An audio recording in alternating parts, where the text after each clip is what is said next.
Halo guys, kembali lagi bersama Best Storyline.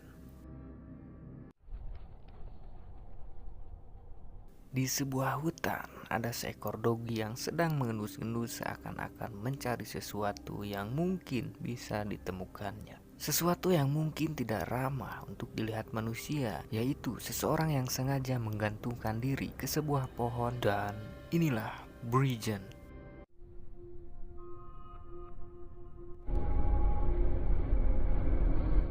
Kisah akan berfokus kepada seorang gadis bernama Sarah. Saat ini Sarah bersama sang ayah sedang dalam perjalanan menuju rumah lama mereka yang berada di kota Bridgen.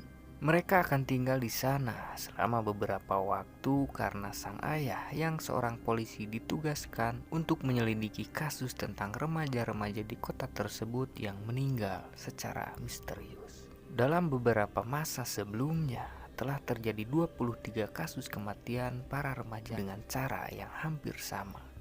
Tidak ada jejak pembunuhan atau dilakukan oleh orang lain, tapi diduga mereka melakukannya sendiri. Pak Pendeta dan RT RW setempat mengalami kebuntuan dengan rusaknya moral dan akhlak para pemuda di wilayahnya.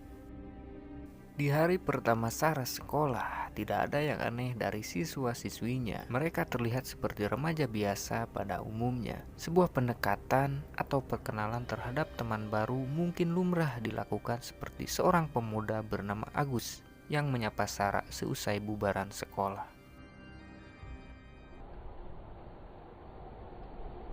Satu-satunya teman yang dimiliki Sarah adalah Snowy, kuda peliharaannya yang selalu menemani Sarah sewaktu kecil. Di halaman rumah, Sarah yang sedang bersama Snowy dihampiri seorang gadis bernama Laurel, anak dari pemilik pom bensin dan minimarket. Setelah berkenalan, Laurel mengajak Sarah bermain ke danau untuk menemui teman-teman lain yang sedang menunggu. Walaupun sempat menolak, Sarah yang tidak mau mengecewakan teman barunya akhirnya setuju. Sesampainya di sana, Sarah langsung disambut si pemimpin yang bernama Thomas. Sarah tidak menyangka bahwa dia akan menyaksikan Thomas dan kawan-kawan melepas pakaian dan berenang ke danau seperti si bolang bocah petualang.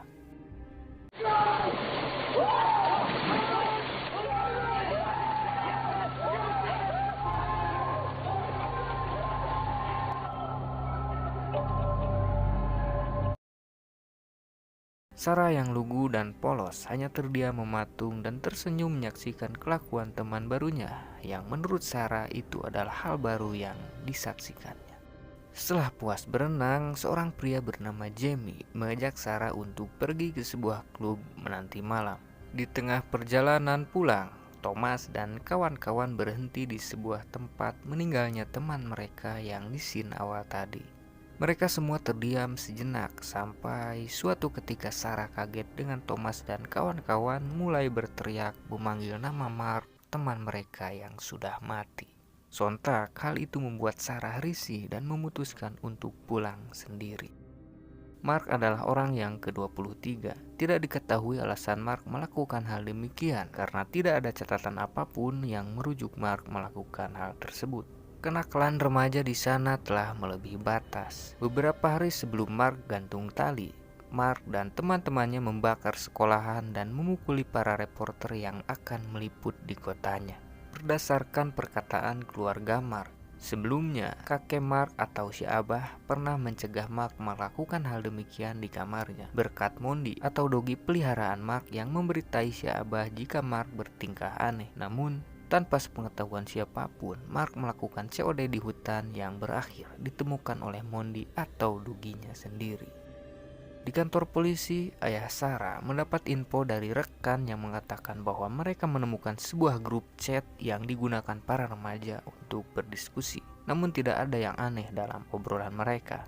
Walaupun ada kabar dari orang-orang di sekitar yang mengira bahwa itu adalah pembunuhan, tapi semuanya hanyalah omong kosong.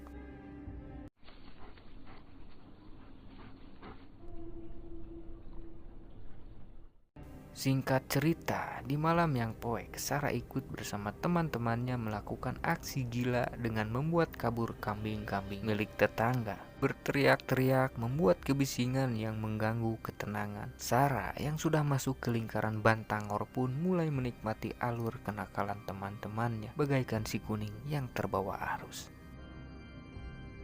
Setelah puas membuat keributan, di tengah perjalanan mereka menghampiri Agus dengan ibunya, dan di sini kita mengetahui bahwa Thomas adalah kakak dari Agus. Sang ibu dan Agus mengajak Thomas untuk pulang, namun berandalan seperti Thomas jelas menolak ajakan tersebut. Bahkan Thomas mengajak teman-temannya untuk berpesta di sebuah klub dan berlanjut ke rumah Thomas.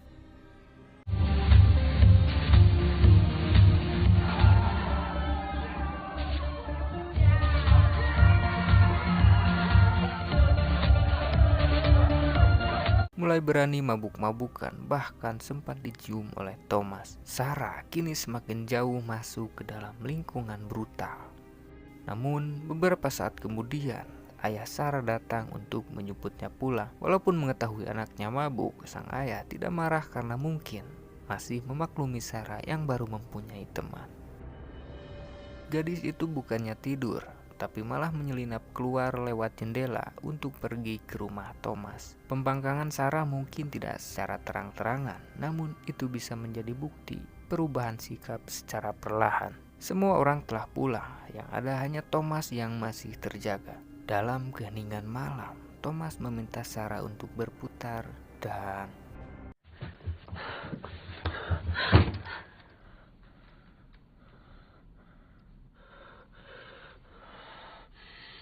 Please stop. He's coming. entah apa yang dipikirkan Thomas, pria itu malah mencekik Sarah hingga susah bernapas. Seketika Thomas terdiam, seolah-olah memikirkan sesuatu dan perlahan-lahan melepaskan cekikannya. Setelah itu Sarah yang akan pulang diberi jaket oleh Thomas. Cukup membingungkan, bukan?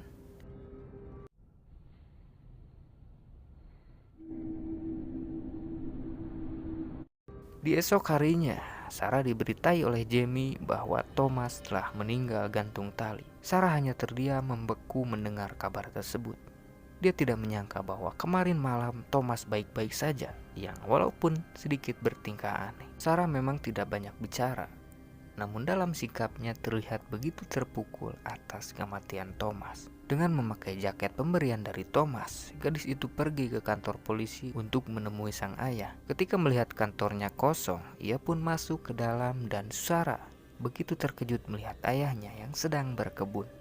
Sarah hanya ingin pulang bersama atau setidaknya diantarkan pulang. Namun sang ayah menolak dengan dalih kebunnya belum tersiram dengan baik. Jika Sarah masih yang dulu, mungkin dia akan memaklumi ayahnya karena sang ibu telah lama meninggal. Atau mungkin saja bisa berbicara baik-baik jika Sarah menolak ayahnya mempunyai hubungan lagi dengan wanita lain. Namun Sarah yang kini sudah berbeda, dia akan melakukan hal yang mungkin tidak terpikirkan oleh ayahnya. Di hari berkabung atas meninggalnya Thomas, banyak orang yang hadir di rumahnya termasuk Sarah dan ayahnya. Keceriaan mereka sebelumnya seakan-akan lenyap terhapus oleh rasa kehilangan. Agus menyalahkan ibunya sampai-sampai menamparnya di hadapan banyak orang. Tidak ada jawaban yang pasti siapa yang salah atau bertanggung jawab atas kejadian tersebut. Ibu Agus menyalahkan ayah Sarah yang tidak becus mengurus kasusnya. Mungkin benar, kasusnya mengalami kebuntuan karena mereka berdua malah sering berkebun.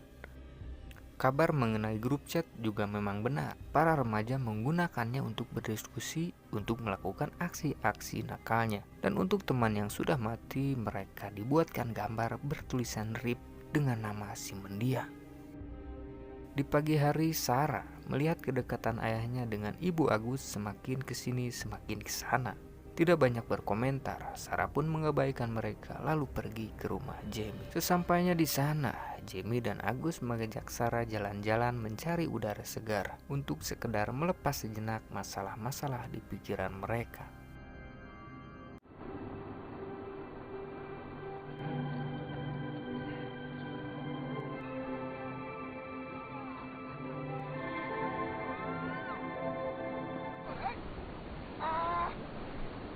Di pantai, Sarah meminta Jamie untuk bernyanyi, namun pria itu menolak dengan alasan bahwa dia benci bernyanyi. Mungkin terdengar tidak penting, namun akan sedikit berpengaruh di akhir film.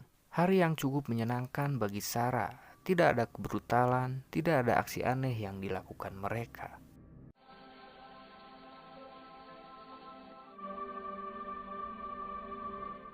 Esok harinya, Sarah yang sedang bersama Snowy dihampiri ayahnya. Dalam percakapan tersebut, sang ayah meminta Sarah untuk tidak bergaul dengan teman-temannya lagi, termasuk Jamie. Walaupun dapat larangan dari ayahnya, gadis itu hanya mengabaikan dan benar-benar menjadi pembangkang. Sesuai janji, mereka pun bertemu di lapangan basket. Setelah beberapa waktu bersama, dari tatapan Sarah menunjukkan ketertarikannya terhadap Jamie walaupun masih terpendam dalam hati. Di sebuah restoran, Sarah bertanya tentang teman-teman mereka yang melakukan gantung tali. Namun, Jamie hanya terdiam seakan-akan menutupi sesuatu atau mungkin sama sekali tidak mengetahuinya. Singkat waktu di malam hari, Sarah dan kawan-kawan melakukan aksi gila lagi dengan pergi ke terowongan untuk menunggu kereta datang dan berayun ke samping kereta ketika sedang melaju. Bahkan Sarah yang polos pun nekat mencobanya.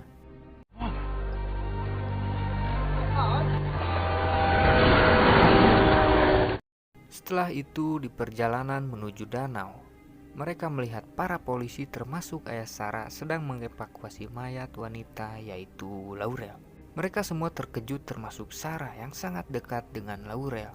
Namun walaupun terjadi demikian, aksi mereka pun tetap berlanjut dengan berenang di danau sambil meneriakkan nama Thomas dan Laurel. Sarah yang kini benar-benar terjerumus pun mengikuti kelakuan mereka yang di atas normal. Namun Sarah merasa semua yang dilakukannya melampaui batas pun memutuskan untuk pulang dengan diantar oleh Jamie.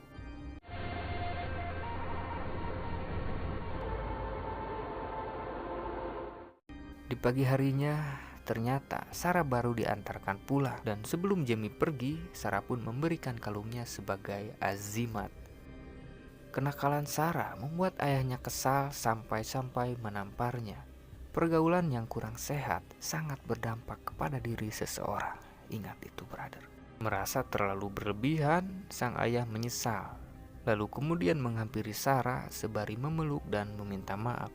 Dalam grup chat, mereka membicarakan tentang ayah Laurel yang mereka kira penyebab dari kematiannya dan mereka pun akan melakukan aksi balas dendam. Singkat cerita, para remaja bangor tersebut termasuk Sarah yang belum kapok ditempeleng pun ikut dalam aksi penjarahan minimarket milik ayah Laurel. Entah apa yang ada di benak mereka sehingga tega merampok dan menghancurkan usaha milik ayah dari teman mereka yang sudah meninggal. Ketika sedang asyik menikmati hasil jarahan, tiba-tiba datang pendeta atau ayah dari Jamie yang dengan baik hati menawarkan jasa jika seandainya mereka ingin curhat atau mengeluarkan unek-unek mereka. Namun sikap anak-anak muda tersebut malah tidak sopan bahkan sangat tidak bermoral kepada Pak Pendeta yang walaupun di hadapan anak atau teman mereka sendiri. Kemudian mereka berlanjut berpesta di rumah Dani. Mabuk-mabukan, membuat kericuhan, kebrutalan seperti begitulah yang mereka senangi. Tidak pernah merasa bersalah, tidak pernah menyesali perbuatan, itulah darah muda. Di sela pesta, Sarah diajak Dani ke ruangan pribadinya untuk sekedar memberikan ID grup agar bisa berdiskusi tentang aksi-aksi mereka berikutnya. Danny, come on.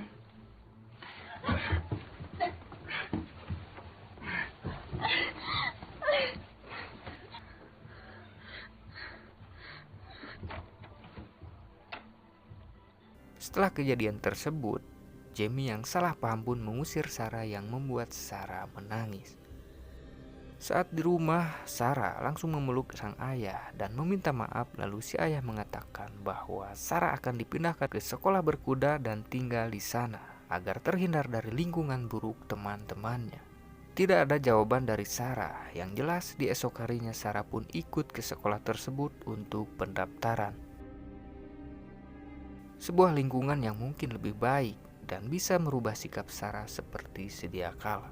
Namun semua itu di luar ekspektasi si ayah. Gadis itu melepaskan kudanya yang membuat ayahnya murka. Pembangkangan Sarah yang sebelumnya secara perlahan-lahan kini mulai terbuka. Gadis itu mulai berani melawan dan berkata kasar kepada ayahnya, sehingga hal itu mendorong si ayah untuk mengurung Sarah di kamarnya. Mengetahui Sarah berubah sikap karena Jamie dan teman-temannya, dengan kesal pria itu menghampiri dan membawa Jamie ke dalam mobil. Dalam percakapan tersebut, ayah Sarah mengatakan bahwa Jamie harus mengeluarkan Sarah dari lingkungan mereka yang kurang sehat, sekaligus meminta Jamie untuk menjauhi Sarah selamanya. Di sebuah grup chat, Sarah mulai berinteraksi dan memperkenalkan diri kepada para rekan-rekannya. Dalam lamunan, Sarah teringat kelakuan-kelakuan nakalnya setelah kenal dan bergaul dengan mereka. Namun itu hanya sebatas lamunan, bukan harapan untuk berubah. Di suatu pagi, ketika akan pergi bersekolah, Sarah melihat kalung yang diberikan ke Jamie tergantung di pagar. Dengan panik, gadis itu berlari ke rumah Jamie untuk memastikan Jamie tidak melakukan gantung tali. Namun, setelah dipanggil beberapa kali pun tidak ada jawaban sama sekali. Mengetahui bahwa Jamie akan pergi ke air terjun, Sarah pun bergegas menyusulnya dan benar saja pria itu sedang berjalan lunglai dengan kondisi seperti kebingungan. Jamie merasa dirinya lah yang bersalah atas berubahnya sikap Sarah sehingga ayahnya murka kepada Jamie. Dalam percakapan tersebut, Sarah mengajak Jamie untuk pergi ke Bristol dan enyah dari tempat yang kurang baik tersebut. Jamie pun setuju karena mereka berdua punya perasaan yang sama. Dan setelah itu mereka pun berkebun bersama.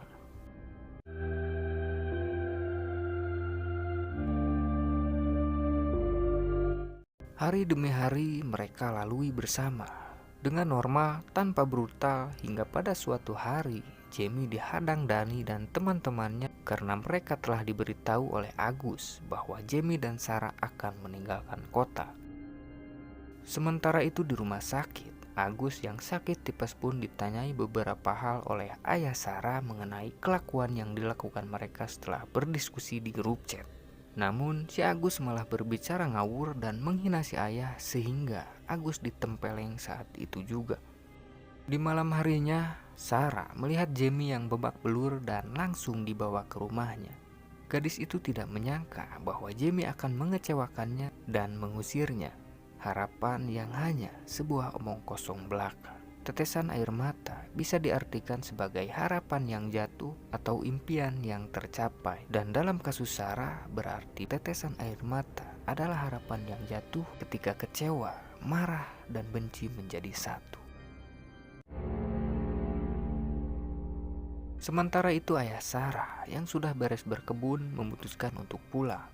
Namun di tengah perjalanan, si ayah melihat pemandangan yang membuatnya kaget ketika di hadapannya ada seorang wanita yang gantung tali, yang tidak lain dan tidak bukan adalah putrinya sendiri. Untung saja Sarah berhasil diselamatkan, walaupun kondisinya dalam keadaan koma. Semuanya telah terjadi, tidak perlu disesali karena masa lalu tidak bisa diubah, hanya harapan satu-satunya jalan terakhir yang diberikan Tuhan kepada manusia. Hingga di suatu ketika Jamie melakukan keinginan Sarah sewaktu di pantai. Tiba-tiba saja gadis itu membuka mata dan tersadar. Setelah itu Jamie membawa Sarah pergi dari rumah sakit menuju danau yang entah apa yang terjadi. Sarah pun melepas armornya kemudian berenang dengan diikuti teman-temannya menuju hutan yang terbakar. Apakah Sarah benar-benar hidup? Atau apakah ini hanyalah alam bawah sadar Sarah saja? Tapi yang jelas, film pun tamat. Oke rekan-rekan, kalian bisa simpulkan saja sendiri pendapat kalian di kolom komentar. Terima kasih guys sudah mampir, saya cabut dulu dan selamat berjumpa di lain waktu.